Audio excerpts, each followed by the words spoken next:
अस्सलाम वालेकुम दोस्तों, उम्मीद करता हूँ आप सभी लोग खैरियत से होंगे। आज हाजिर हूँ सऊदी अरब की कुछ बेहद ज़रूरी खबरें लेके। कई मिनिस्ट्री ऑफ ह्यूमन रिसोर्स ने कई लोगों का जो है सेटलमेंट कराया है। जो लोग जो है कंपनी पे केस वगैरह कर दिए रहते हैं, उनका कुछ डिस्प्यूट चलता रहता है, उसके बारे में इन्फॉर्मेशन है। और अगर किसी को ट्रांसफ़र लेना है किसी कंपनी में, उसके रिगार्डिंग ज़रूरी अपडेट आई हुई है, बेहद ज़रूरी अपडेट आई है। अगर आप लोग भी सोच रहे होंगे कभी कि ट्रांसफ़र लेना है तो कैसे होगा, थोड़ा मुश्किल हो गया है। और उसके बाद से 12 दिनों का टाइम दिया है सऊदी गवर्नमेंट ने, सऊदी हुकूमत ने। किन को दिया है? कफ़िल लोगों को दिया है। उसके बारे में इन्फॉर्मेशन देने वाला हूँ। क्यों? और भी सऊदी अरब की कुछ ज़रूरी खबरें रहेंगी। ड्रग्स के रिलेटेड कैसे कैसे नए नए हथकंडे अपनाए जा रहे हैं और क्या क्या सीन किया जा रहा है कि आदमी ड्रग्स को पहुंचा दे सऊदी अरब में। और सऊदी अरब में ही एक सऊदी नागरिक ने एक गैर मुल्की पे जो है चाकू से हमला किया है।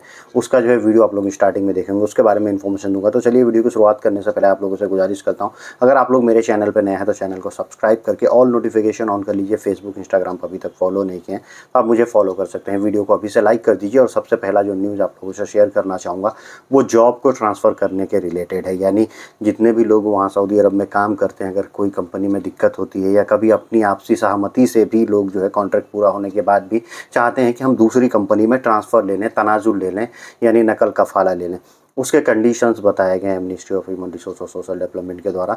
गवर्नमेंट ने ये बताया लोगों को, अगर आप कोई भी कंपनी किसी का जॉब ट्रांसफ़र करना चाह रहा है तो जॉब ट्रांसफ़र करने के लिए वो बंदा जिस कैटेगरी में काम कर रहा है, जिस कैटेगरी का वर्कर है, उस कैटेगरी का, यानी जिस कैटेगरी का इकामा है, उस कैटेगरी का काम जो है, उस तरह नेचर का काम आपके कंपनी में होना चाहिए।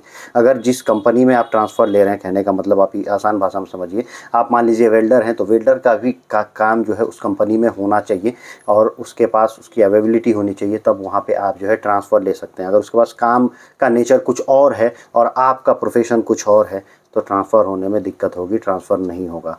तो ये कफ़िल लोगों को भी अब ध्यान रखना होगा। और जिनको ध्यान मतलब जितने मतलब गैर मुल्की हैं जिनको ट्रांसफ़र लेना है, उनको भी ध्यान में रखना होगा कि वो कौन से इकामा पे काम कर रहे हैं, कौन से वर्क परमिट पे हैं वहाँ पे, उसी का सेम जो रहेगा सामने वाले का, उसमें उनका ट्रांसफ़र आसानी से हो जाएगा। दोस्तों, एक अगला न्यूज़ है सऊदी अरब में एक सेलिब्रिटी, मतलब सोशल मीडिया की जो सेलिब्रिटी स्टार थी, एक लेडी, उसको जो है अरेस्ट कर लिया गया है सऊदी पुलिस के द्वारा। इन्होंने कुछ ऐसा इन्फॉर्मेशन शेयर किया है जो कि जो प्रेसिडेंसी कमीशन होता है, यानी समझिए सऊदी हुकूमत के कुछ लोग होते हैं, कुछ उसका कमीशन होता है, उसका इन्होंने कुछ समझिए उनकी शान में गुस्ताखी टाइप का, उनके लिए कुछ गलत फेक न्यूज़, फेक अपडेट्स जो है उन्होंने शेयर किया है। और इन लोगों को, इनको जो है, एक ये लेडीज़ थी, इनको अरेस्ट कर लिया गया। एक अगला न्यूज़ है ड्रग्स के रिगार्डिंग। सऊदी अरब के जद्दा पोर्ट पे, जो समुद्री पोर्ट है, वहाँ पे जो है एक खेप को पकड़ा गया है। जो कपड़े, जो फैब्रिक वगैरह मंगाए जाते हैं विदेश से, उस खेप में जो है शाबू यानी जो है ड्रग्स को भर के मंगाया गया था। 68 केजी जो है वहाँ से फैब्रिक जो है सील किए गए हैं, जिसमें वो कपड़े मतलब उस कपड़े में मतलब साबु वगैरह, ड्रग्स वगैरह भर के लाया जा रहा था। तो ये हथकंडे आप देख सकते हैं कि कैसे कैसे कपड़ों में आ रहा है, फल सब्जियों में आ रहा है, तो कभी किसी और कंसाइनमेंट में, कभी टायर में भर के आ रहा है। ये सब चीज़ें जो है करने की कोशिश की जा रही है कि सऊदी अरब में पहुंचा दी जाए, लेकिन इन सब चीज़ों को नाकाम किया जा रहा है सऊदी सिक्योरिटी फोर्सेस के द्वारा। इससे आप समझ सकते हैं कि कितनी खतरनाक तरीके से चेकिंग सऊदी अरब में चल रही है। एक अगला न्यूज़ है व्हाट्सअप यूज़र के लिए, काफ़ी इंपॉर्टेंट न्यूज़ है। जितने भी व्हाट्सअप चलाने वाले लोग हैं, चाहे मैं हूँ, आप हैं, सब लोग व्हाट्सअप चला रहे हैं आजकल।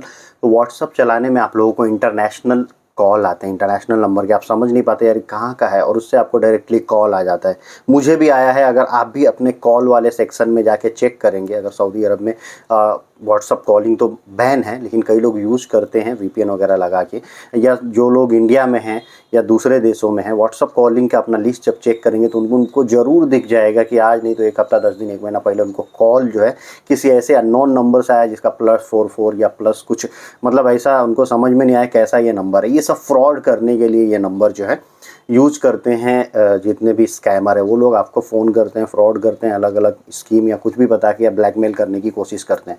तो ऐसे लोगों से निपटने के लिए व्हाट्सअप ने एक अपडेट ला दिया है। आर्टिफिशियल इंटेलिजेंस के तहत ये जो है काम करेगा। ये आप व्हाट्सअप अपना अपडेट जब कर लेंगे तो उसमें ये इनबिल्ट हो जाएगा। वो इस हिसाब से काम करेगा कि ये इन्होंने दावा भी किया कि ऐसे काम करेगा कि 50% तक ऐसे स्पैम जो कॉल होते हैं, जो फ्रॉड कॉल लोगों को किया जाता है, उससे छुटकारा मिल सकता है। तो ये काफ़ी अच्छी पहल है व्हाट्सअप की, और सिक्योरिटी फीचर्स में, प्राइवेसी फीचर्स में हमेशा अपडेट कुछ ना कुछ लेके आते ही रहते हैं। दोस्तों स्टार्टिंग में आप लोगों ने एक वीडियो देखा होगा, अभी ये वीडियो देखते हुए चलिए इस वीडियो में एक नागरिक को देख सकते हैं, वो एक कार में बैठे हुए दूसरे नागरिक पे, दूसरे आदमी पे जो है चाकू से हमला कर रहा है। ब्लर है वीडियो, उस पर हमला किया जा रहा है और जो हमलावर है वो सऊदी नेशनल बताया जा रहा है, और जो गाड़ी के अंदर बैठा हुआ जो ड्राइवर है वो गैर मुल्की है, उसके ऊपर जो इन्होंने हमला किया और ये वीडियो वायरल हुई। इस हमलावर को, सऊदी नागरिक को अरेस्ट कर लिया है पुलिस ने, और बाद में बताया कि इनका मेंटल जो मतलब स्थिति है, मनोदशा है, वो सही नहीं है, मेंटल डिसऑर्डर से गुजर रहा है ये आदमी, और इसे इस वजह से इसने इस तरह की हरकतें किया। भाई मेंटल डिसऑर्डर है तो चाकू दिखा के किसी से कुछ छीनना मांगना और किसी पे हमला करना, ये एक अलग चीज़ है। वो चाकू दिखा के ज़रूर उसके कुछ लूटपाट करने की कोशिश ही किया होगा। एक कॉमन सेंस वाली बात मेरे को ऐसे लग रही है। दोस्तों सऊदी हुकूमत ने जो है सारे कफिल लोगों को लगभग 24 दिनों का टाइम दिया है, 2 हफ्ते का टाइम दिया है। क्यों और किन को टाइम दिया है? जिन कफिल के भी ऊँट जो रहते हैं या बकरियां जो रहती हैं या किसी भी तरह के जानवर जो उनको वो छोड़ देते हैं, चलो भैया जाओ चरो पहाड़ियों में, इधर उधर जो खाली ज़मीन है चर वेर के चले आओ, तो उन लोगों को जो है खाली 2 हफ्ते का टाइम दिया गया, 24 दिन का टाइम दिया गया। 24 दिनों में जो है उनको अपने जितने भी ऊँट बकरी भेड़ हैं उनको ऐसी आदत डालनी होगी कि उनको जितना भी ये जो रीजन है, जिसमें समझ लीजिए कि किंग अब्दुल अजीज़ का रॉयल रिजर्व डेवलपमेंट जो है अथॉरिटी है, उन्होंने कहा है कि जितने भी रिजर्व रीजन है, जो प्रोहिबिटेड एरिया है, उसमें बताया गया कि भैया ये जो है प्रॉपर्टी इनसे बिलोंग कर दे, यहाँ पे कुछ इस तरह की चीज़ें नहीं हो सकती। प्रोहिबिटेड एरिया में आपके जो है ऊँट और चराने वाले जो भी जानवर है, चरने वाले, वो सब बकरी वगैरह नहीं जाने चाहिए।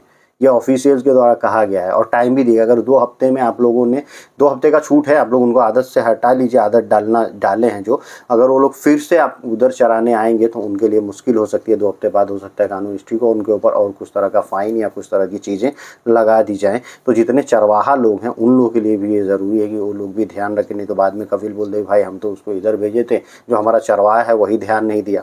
तो इसका ध्यान रखना जो है, चरवाहा जो लोग जो रहते हैं, जो बकरी वगैरह ऊँट वगैरह चराने में जाते हैं, उनके लिए भी काफ़ी इंपॉर्टेंट है कि वो ध्यान दें इन सब चीज़ों। दोस्तों सबसे आखिर में जो और सबसे इंपॉर्टेंट न्यूज़ शेयर करना चाहूँगा वो ये है कि ministry of human resource social development ने सऊदी अरब में लगभग 254 लोगों को, गैर मुल्की लोगों को उनका हक दिलाया है। ये लोग जो है कंपनी के अगेंस्ट में जो है कुछ केस वगैरह फाइल किए थे, इन्होंने कंप्लेन किया था, मिनिस्ट्री में इसका कंप्लेन चल रहा था, ह्यूमन रिसोर्स भी इसमें इन्वॉल्व था, देख रहे थे, तो इनके डिस्प्यूट थे कंपनी और वर्कर के, इन सबको क्लियर कराया है। किसी का सैलरी का इशू था, किसी का काम का इशू था, कोई अलग अलग जो डिफरेंट इशूज़ थे, बहुत पहले की सैलरी वगैरह भी पेंडिंग चली आ रही थी, उन सबको क्लियर कराया है। और कंपनी और जितने भी वर्कर हैं इन लोगों के बीच में आपसी जो मतभेद चलते हैं उसको कम किया जाए, कम से कम ये चीज़ें आएँ, और जो है जो हुकूक है जो वर्कर को मिलना चाहिए वो कंपनी दे, और कंपनी के प्रति जो वर्कर की जिम्मेदारी है उसको वर्कर पूरा करें। ये चीज़ भी इन लोगों को समझाया गया। और ह्यूमन रिसोर्स ने ये भी बताया कि हमने जो है एक प्रोग्राम भी शुरू किया है, मतलब ऑनलाइन कंप्लेन करने का। वो जो है मिनिस्ट्री ऑफ ह्यूमन रिसोर्स के वेबसाइट से अगर किसी भी वर्कर का कोई भी डिस्प्यूट, कोई भी प्रॉब्लम है, तो वो ऑनलाइन कंप्लेन भी कर सकते हैं साइट पे जाके। तो ये वीडियो काफ़ी इंपॉर्टेंट थी। अगर आप लोगों को अच्छी लगी है तो वीडियो को दोस्तों में शेयर कीजिए। अगर आप सऊदी अरब या गल्फ़ कंट्रीज़ में रहते हैं तो मेरा चैनल जो है ध्यान से आप सब्सक्राइब करके रख लीजिए, क्योंकि ऐसे ही वीडियोज़ मैं लेके आता रहता हूँ। नोटिफिकेशन भी ऑन कर लीजिएगा ताकि कोई वीडियो आपसे मिस ना हो। आज की वीडियो करता हूँ यही समाप्त, मिलते हैं ऐसे कुछ अगली वीडियो में। Thank you guys, thank you for watching.